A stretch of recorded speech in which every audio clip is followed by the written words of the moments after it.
বিশ্বকাপের প্রতিটি ম্যাচেই সেরা খেলোয়াড় নির্বাচন করা হয়, অর্থাৎ সেই ম্যাচে যে প্লেয়ার সবচেয়ে ভালো খেলেন কিংবা জয়ে অবদান রাখেন তাকেই ম্যাচ শেষে দেওয়া হয় প্লেয়ার অব দ্য ম্যাচ পুরস্কার।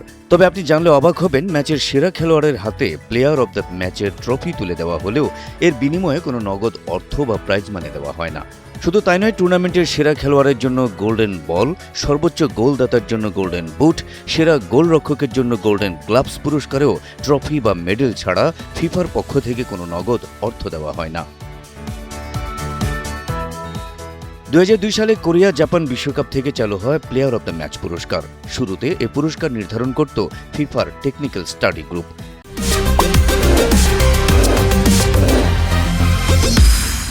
2002 ও 2006 বিশ্বকাপে বিশেষজ্ঞদের এই প্যানেলই ম্যাচ সেরা খেলোয়াড় নির্বাচন করত। 2010 সালের দক্ষিণ আফ্রিকা বিশ্বকাপ থেকে নির্বাচন প্রক্রিয়ায় পরিবর্তন আনে ফিফা। এরপর থেকে সংস্থার অফিসিয়াল প্ল্যাটফর্মে সমর্থকদের ভোটের ভিত্তিতে প্রতিটি ম্যাচের সেরা খেলোয়াড় নির্বাচন করা হচ্ছে। অনেকে মনে করে থাকেন ম্যাচ সেরা হওয়া ফুটবলাররা ট্রফির সঙ্গে নিশ্চয়ই নগদ অর্থও পান, কিন্তু বাস্তবে তা নয়। ফিফা এই পুরস্কারের সঙ্গে কোনো প্রাইজ মানি দেয় না।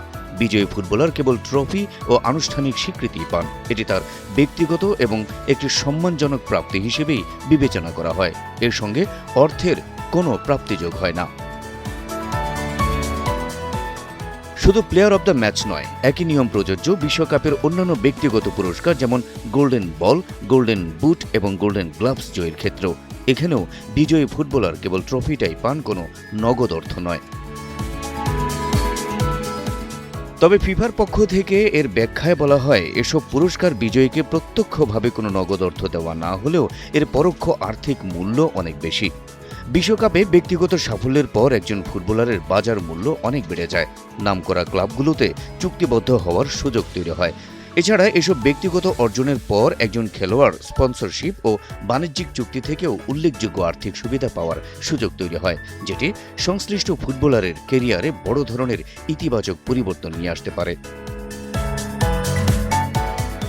ব্যক্তিগত অর্জনগুলোতে অর্থ না দিলেও বিশ্বকাপে অংশ নেওয়া দলগুলোকে বিভিন্ন পর্যায়ে অর্থ দিয়ে থাকে ফিফা।